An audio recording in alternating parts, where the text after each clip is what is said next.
Jadi wali kelas ini itu terhitung atau diakui sebanyak 2 jam tatap muka.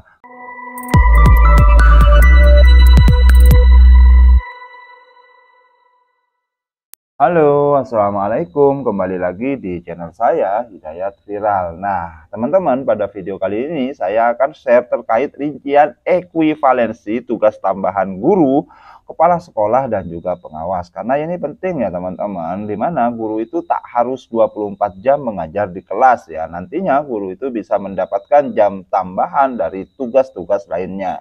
Nah, pada video sebelumnya saya pernah share ya terkait peraturan menteri nomor 25 tahun 2024 terkait pemenuhan beban kerja guru, kepala sekolah, dan pengawas sekolah, di mana di dalam peraturan tersebut, peraturan nomor 25 tahun 2024 juga dibahas terkait tugas tambahan lainnya, di mana pada pasal 4 ayat 7 tugas tambahan ya yang melekat pada pelaksanaan tugas pokok di sini ada wakil kepala satuan pendidikan, ketua program keahlian, kepala perpus, kepala laboratorium, pembimbing khusus, dan F ini tugas tambahan selain sebagaimana dimaksud dalam huruf A sampai dengan huruf E. Jadi di F ini ada tugas tambahan selain sebagaimana dimaksud dalam huruf A ini ya teman-teman, sampai dengan huruf E. Nah, di sini di pasal 5-nya lanjutan dari ini ya, lanjutan dari pasal 4 ayat 7 ini disebutkan bahwa tugas tambahan sebagaimana dimaksud dalam pasal 4 ayat 7 huruf A sampai dengan huruf D itu diekuivalensikan dengan 12 jam. Kemudian untuk huruf E-nya ini pembimbing khusus itu diekuivalensikan dengan 6 jam tatap muka. Sedangkan untuk F-nya itu F-nya ini yang dimaksud tugas tambahan lainnya itu terdiri dari ini ya, ada wali kelas, pembina OSIS, pembina ekstrakurikuler, kemudian koordinator PKB, guru piket, dan lain sebagainya ya teman-teman. Nah, di sini ya teman-teman, ini yang tugas tambahan lainnya ini merujuk nantinya pada nomor 28806-A5-HK.08-2024. Di sini penyampaian salinan keputusan Menteri Pendidikan, Kebudayaan, Riset, dan Teknologi nomor 495-M-2004 tentang rincian ekuivalensi tugas tambahan lain guru, beban kerja kepala sekolah, dan beban kerja pengawas sekolah. Yuk kita simak. Kita lihat ya keputusan Menteri Pendidikan ini nomor 495-M-2024 di sini ya. Nah, di sini ya di sini salinannya, di sini salinan keputusan Menteri Pendidikan, Kebudayaan, Riset, dan Teknologi nomor 495-M-2024 tentang rincian ekuivalensi tugas tambahan lain guru, beban kerja kepala sekolah, dan beban kerja pengawas sekolah. Di sini kita lihat ke bawah ya teman-teman, di sini memutuskan, di sini menetapkan apa yang ditetapkan ke satu ya. Ada A di sini, tugas tambahan lain guru sebagaimana tercantum dalam lampiran 1. Jadi lampiran 1 itu berisi nantinya tugas tambahan lain guru, kemudian di lampiran 2 itu adalah beban kerja kepala sekolah, dan yang C ini pada lampiran 3 ini adalah beban kerja pengawas sekolah. Jadi nantinya ada 3 lampiran ya pertama ya teman-teman, tapi pada video kali ini saya fokus pada lampiran 1 ya, tugas tambahan lain guru sebagaimana tercantum pada lampiran 1. Yuk kita lihat lampiran satunya itu seperti apa. Nah, di sini teman-teman, di lampiran 1 di sini wali kelas ini rincian ekuivalensi tugas tambahan lain guru ya. Jadi guru itu nantinya bisa mengambil tugas tambahan menjadi yang pertama wali kelas. Di sini tugasnya wali kelas itu tugasnya mengelola kelas yang menjadi tanggung jawab, kemudian berinteraksi dengan orang tua atau wali peserta didik, menyelenggarakan administrasi kelas, menyusun dan melaporkan kemajuan belajar peserta didik, kemudian membuat catatan khusus, mencatat mutasi peserta didik, mengisi dan membagikan buku laporan penilaian hasil belajar, dan lain sebagainya di sini ya. Kemudian jumlah dan jangka waktu untuk wali kelas ini, satu guru itu mengampu satu kelas ya nantinya ya, paling singkat 1 bulan, paling lama 1 tahun di sini ya. Nantinya bukti fisiknya itu adalah SK dari kepala sekolah, ya, tentunya SK wali kelas ya teman-teman. kemudian program dan jadwal kegiatan wali kelas, kemudian laporan hasil kegiatan wali kelas yang disetujui oleh kepala sekolah. Dan ini diekuivalensikan beban kerja per minggu itu 2 jam tatap muka. Jadi wali kelas ini itu terhitung atau diakui sebanyak 2 jam tatap muka. Kemudian pembina OSIS, di sini tugasnya untuk OSIS menyusun program pembina OSIS, kemudian mengkoordinasikan kegiatan upacara rutin, kemudian menyelenggarakan latihan kepemimpinan dasar, mengkoordinasikan berbagai kegiatan OSIS, melaksanakan tugas lainnya yang berkaitan dengan pembinaan OSIS, menyusun laporan pelaksanaan pembinaan OSIS. Di sini jumlah dan jangka waktunya 1 guru dalam 1 sekolah paling singkat ya. Jadi 1 guru dalam 1 sekolah ya. Jadi pembina OSIS itu 1 guru dalam 1 sekolah, paling singkat 1 bulan, paling lama 1 tahun. Jadi untuk pembina OSIS ini hanya 1 guru dalam 1 sekolah. Di mana dokumen yang bukti fisik penugasannya ini adalah SK sebagai pembina OSIS, program dan jadwal kegiatan pembinaan OSIS ya. Kemudian laporan. Ini diakui 2 jam tatap muka ya teman-teman. Kemudian yang ketiga yaitu pembina ekstrakurikuler. Di sini menyusun program pembina ekstrakurikuler, kemudian melaksanakan pembinaan, mengevaluasi, melaksanakan dan juga menyusun laporan. Di sini jumlah dan jangka waktunya untuk pembina ekstrakurikuler ini 1 guru untuk 1 kegiatan ekstrakurikuler ya teman-teman. Jadi 1 guru untuk 1 kegiatan ekstrakurikuler tertentu paling singkat 1 bulan, paling lama 1 tahun. Jadi kalau misalnya di sekolah itu ada 5 ekstrakurikuler, ya berarti 5 guru yang bisa mendapatkan tugas tambahan ini ya. Jadi ekstrakurikuler tertentu dilaksanakan minimal 1 kegiatan dalam 1 minggu dengan peserta didik berjumlah minimal 20 peserta didik, seperti itu ya. Dan ini bukti fisik penugasan, di sini SK sebagai pembina program dan juga laporan. Ini diakui 2 jam tatap muka. Kemudian koordinator PKB ya. Di sini tugasnya yaitu mengkaji, memetakan, menyusun, mengkoordinasikan, memantau, melakukan evaluasi, melaksanakan tugas lainnya yang berkaitan dengan PKB, kemudian menyusun laporan pelaksana PKG guru ya. Di sini 1 guru dalam 1 sekolah paling singkat 1 bulan, paling lama 1 tahun. Jadi koordinator PKB ini 1 guru itu dalam 1 sekolah ya.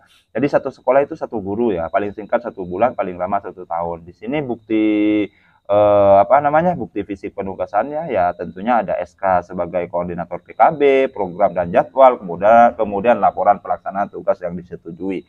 Di sini untuk koordinator PKB ini 2 jam tatap muka ya teman-teman. Kemudian untuk 5 ini bursa kerja khusus pada SMK, tentunya ini khusus SMK ya.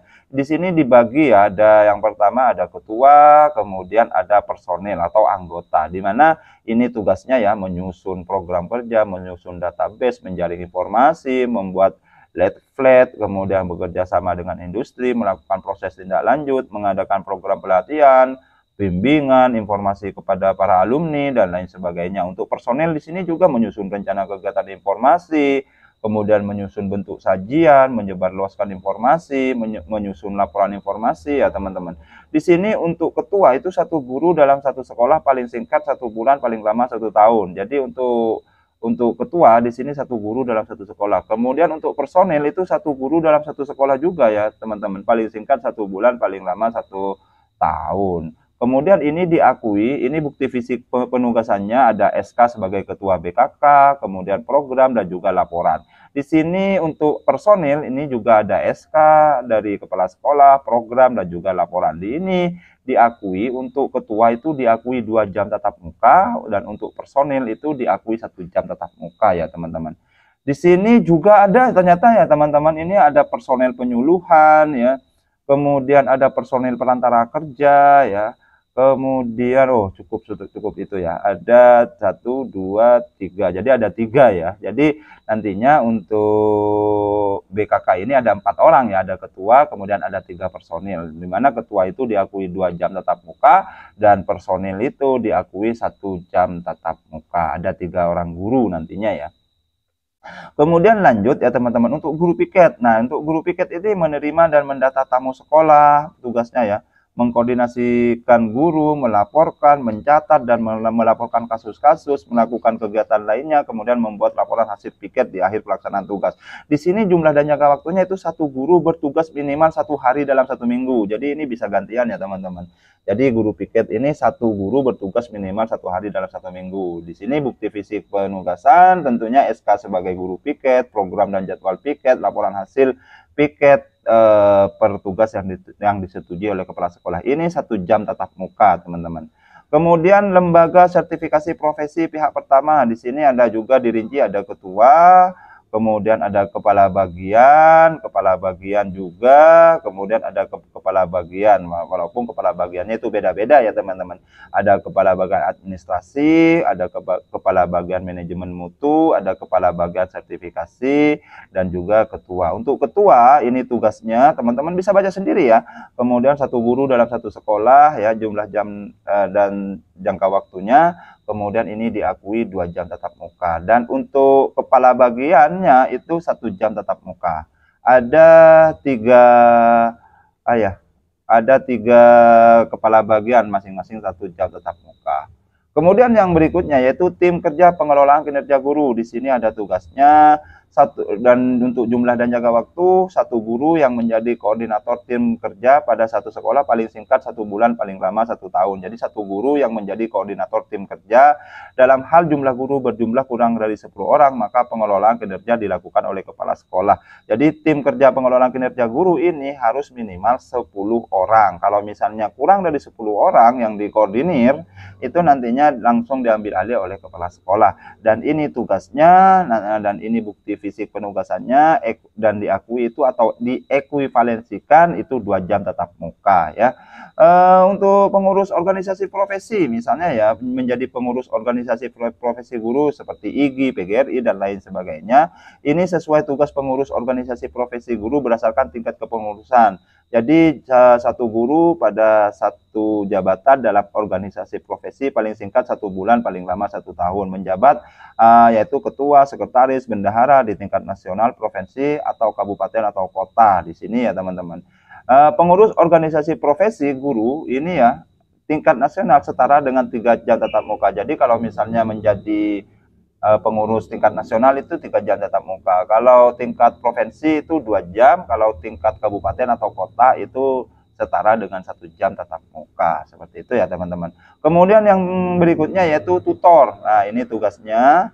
Kemudian satu guru sebagai tutor bertugas maksimal 6 jam tatap muka, paling singkat 1 bulan, paling lama 1 tahun. Di sini bukti fisiknya 1 jam tatap muka bertugas sebagai tutor sama dengan 1 jam tatap muka pelaksanaan tugas guru ya. Kemudian untuk koordinator P5 di sini tugasnya. Kemudian untuk jumlah dan jangka waktu, 1 orang guru bertugas sebagai koordinator P5 untuk 1 sampai dengan 3 rombel ya. Paling singkat 1 bulan, paling lama 1 tahun. Jadi di dalam satu sekolah, satu guru itu bertugas sebagai koordinator P5. Jadi 1 sampai dengan 3 rombel ya. Kalau misalnya ada berapa rombel ya? Kalau misalnya SD itu ya kelas 1 sampai kelas 6 ya berarti ada 2 orang guru ya. 1 orang guru itu memegang 3 rombel ya. Kalau misalnya itu 1 sampai kelas 6. Jadi ini diakui 2 jam tatap muka untuk setiap 1 rombel. Kemudian tim pencegahan dan penanganan kekerasan TPPK ya. Di sini tugasnya.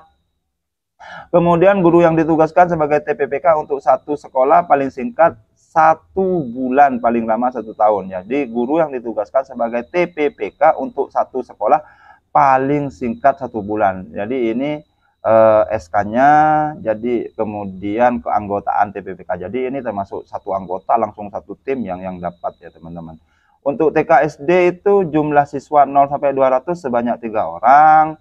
Untuk TK SD misalnya jumlah siswanya 200 sampai 500 itu sebanyak 4 orang ya. Ini aturannya ini. Jadi untuk TK SD dengan jumlah siswa 0 sampai 200 itu sebanyak 3 orang nanti timnya.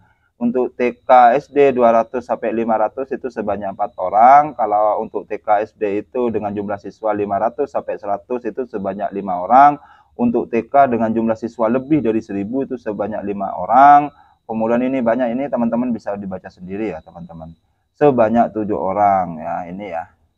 Nah ini bisa dibaca sendiri ya teman-teman. Baik, itu mungkin ya teman-teman yang bisa saya bagikan ya untuk lampiran 1 ini saja ya teman-teman. Teman-teman bisa download di link deskripsinya, bisa di link deskripsi, saya kasih link nanti di deskripsi ya. Kalau misalnya ada informasi tambahan silahkan teman-teman tulis di kolom komentar. Jangan lupa like, share, dan subscribe tentunya. Terima kasih. Wassalamualaikum warahmatullahi wabarakatuh.